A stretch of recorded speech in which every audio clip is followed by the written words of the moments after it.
নমস্কাৰ মৰমৰ ছাত্ৰ ছাত্ৰীসকল, আজি তোমালোকে জানা যে 2023 বৰ্ষৰ 8 ছেপ্টেম্বৰ, এই 8 ছেপ্টেম্বৰ তাৰিখটোতে আমাৰ অসমৰ এজন বৰেণ্য ব্যক্তি ডক্টৰ ভূপেন হাজৰিকা, যাক সুধাকণ্ঠ বুলি কোৱা হয়। গতিকে এই সুধাকণ্ঠ ডক্টৰ ভূপেন হাজৰিকাদেৱৰ জন্মদিন। তাত 8 ছেপ্টেম্বৰ তাৰিখে ডক্টৰ ভূপেন হাজৰিকাদেৱৰ জন্ম হৈছিল।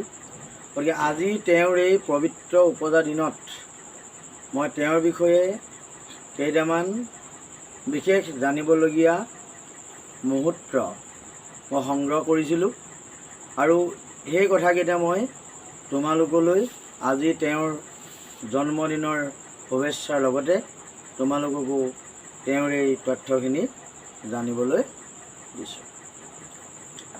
1926 চন 8 ছেপ্টেম্বৰত শদিয়াত জন্ম।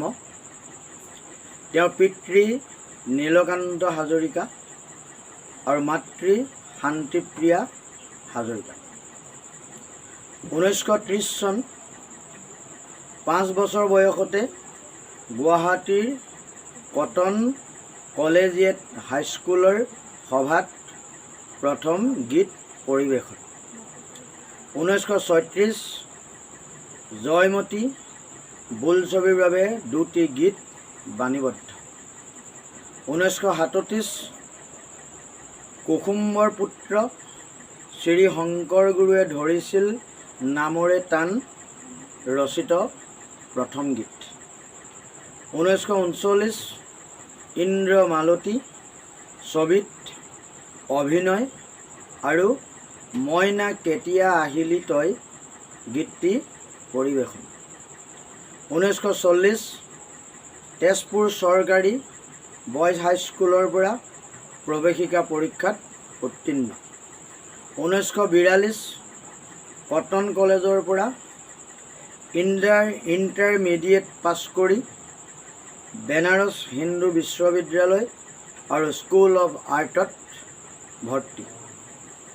1943 আকাশবাণীত গীত পৰিৱেশন। 1946 ৰাজনীতি বিজ্ঞানত MA পাছ কৰি বি বৰুৱা কলেজত প্ৰবক্তা হিচাপে যোগদান। 1948 চিৰাজ বোলছবিৰ সংগীত পৰিচালনা আৰু অভিনয়। 1950 প্ৰিয়ম পেটেলৰ সৈতে নিউয়ৰ্ক চহৰত বিবাহ সম্পন্ন। 1952 কলম্বিয়া বিশ্ববিদ্যালয়ত গৱেষণা কৰি ডক্টৰেট ডিগ্ৰী লাভ। তেওঁৰ থেচিছৰ বিষয় আছিল mass communication in India's adult education. 1954 Guwahati বিশ্ববিদ্যালয়ত প্ৰবক্তাৰূপে যোগদান। 1960 মানুহে মানুহৰ বাবে গীতটি ৰচনা। 1961 শকুন্তলা ছবিৰ পৰিচালনা, এই কথা ছবিৰ বাবে ৰাষ্ট্ৰপতিৰ পদক লাভ।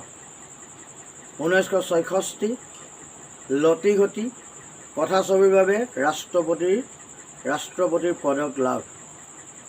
1967 নাওবৈচা সমষ্টিৰ পৰা অসম বিধানসভালৈ বিধায়ক হিচাপে নিৰ্বাচিত। 1973 প্ৰথমবাৰৰ বাবে হিন্দী বোলছবিৰ সংগীত পৰিচালক। 1974 ৰাষ্ট্ৰীয় ফিল্ম ফেষ্টিভেলত শ্ৰেষ্ঠ সংগীত পৰিচালকৰ স্বৰ্ণকমল পুৰস্কাৰ লাভ।